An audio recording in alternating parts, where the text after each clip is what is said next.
বাংলাদেশ জাতীয় ফুটবল দলের হেড কোচের জায়গাটা এখনও শূন্য।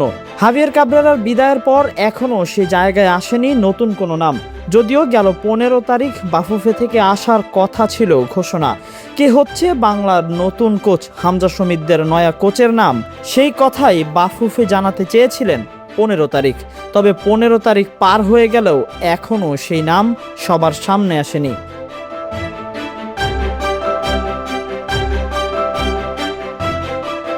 মূলে তাহলে কিসে রয়েছে সমস্যা? কি সমস্যার কারণে এখনো জানা যাচ্ছে না বাংলাদেশ জাতীয় ফুটবল দলের নতুন কোচের নাম? এখনো যেন অনিশ্চয়তায় ঝুলছে কোচের ভাগ্য।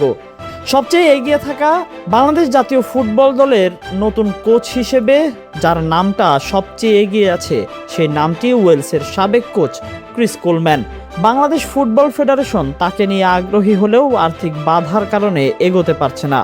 কোলম্যান ও তার সহকারী কিট সিমন্সের জন্য মাসে প্রায় $31,000 কর বাবদ আরও প্রায় $5,000 খরচ হবে বলে জানা গিয়েছে। এই বিপুল অঙ্ক একা বহন করার সামর্থ্য বাফুফের নেই, তাই সরকারও অর্থায়নে অংশীদার হতে সম্মত হয়েছে। তবে চূড়ান্ত সিদ্ধান্তে পৌঁছানো যাচ্ছে না কেন, সেটাই হয়তো এখন সবার মনে প্রশ্ন। যুব ক্রীড়া প্রতিমন্ত্রী আমিনুল হক জানিয়েছেন, বর্তমানে ফুটবলকে কেন্দ্র করে দেশের মানুষের যে ক্রেজ ও প্রত্যাশা তৈরি হয়েছে সেটি পূরণ করা আমাদের কাছে সবচেয়ে জরুরি বিষয়। সেই প্রত্যাশা পূরণেই যেন সবাই বদ্ধপরিকর। হয়তো আগামী কিছুদিনের ভেতরেই জানা যাবে হেড কোচের নাম। বাফুফে 2 বছরের চুক্তিতে কোচ নিতে চাইছে, তবে এই সময়সীমায় বাংলাদেশের কোনো প্রতিযোগিতামূলক সূচি না থাকাটাও একটা বিবেচ্য বিষয়। প্রতিমন্ত্রী আমিনুল হক জানিয়েছেন, যে কোনো কোচকেই কাজ করার পর্যাপ্ত সময় না দিলে কাঙ্ক্ষিত ফলাফল পাওয়া সম্ভব নয়।